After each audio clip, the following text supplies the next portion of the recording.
So I spent like $120 on a bag of worms without telling my wife. So now it's on record.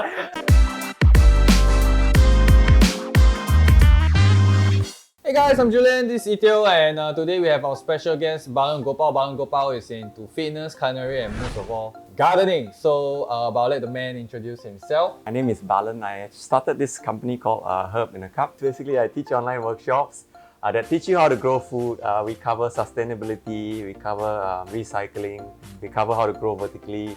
Maybe you can share to the people watching at home, what are the kind of things that you usually upcycle? So I think one of them being plastic bottles. What are you trying to accomplish here by just putting a bottle cap, half a bottle cap over the... So let's say you buy herbs, for example. At times, sometimes it's unfortunate.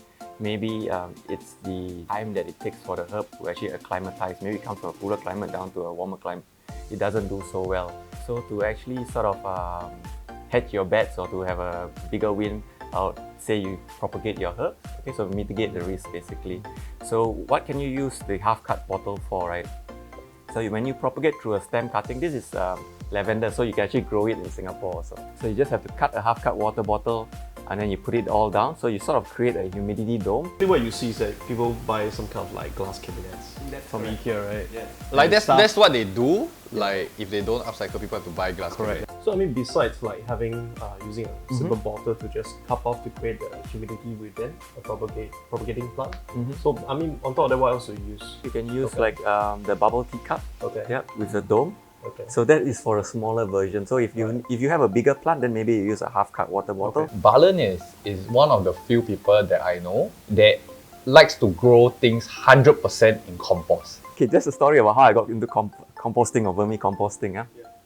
So I spent like $120 on a bag of worms without telling my wife. So now it's on record. And it came in one small plastic bag and all the worms inside. He had lots of worms, but a little bit of the substrate, that means the soil that they actually live in.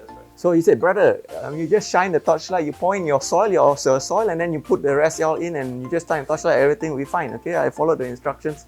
And I thought tomorrow is going to be a wonderful day. The next morning, all the worms came out and they were on the corridor floor. They died. And some stuck and I had to take them out. They were like really flat and some got walked over. It was like a bad traffic accident where everything was on the highway. Then what I found out was over time that they need to come in the substrate that they live in. You add all the soil, the pH may be off, the acidity or the alkalinity may be off. So that irritates them and they quickly just escape from their place. So what I learned was to slowly add. So adding fruit, adding try with certain organic matter, the paper egg carton, newspaper and stuff like that. And eventually it's been 5 years now and I've been breeding from the same two-tier Toyogo box for my earthworms.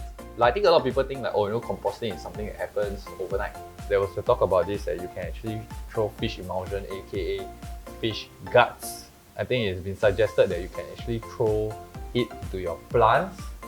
So it's like how true it is and how feasible is this? If you were to throw it on the surface like that, right? So number one, you might have a lot of flies, the blue bottle or the house flies that come. Number two, your rats will come and feast on. Crows may come down and eat because it's on the surface. The suggestion is basically to dig a hole deep enough and then you bury it. Or you take one of those protein bottles, you cut the bottom off and then you sort of stick it into the soil.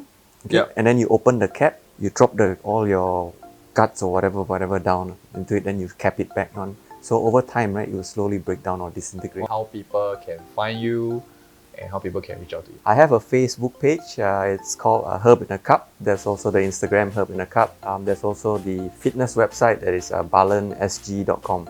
So if you like to have workshops for your company or for your schools or community, I'm the go-to guy and this guy's also. Okay. That's all we have today. It's me, Julian, Itio, and this is Balan, and we'll sign off.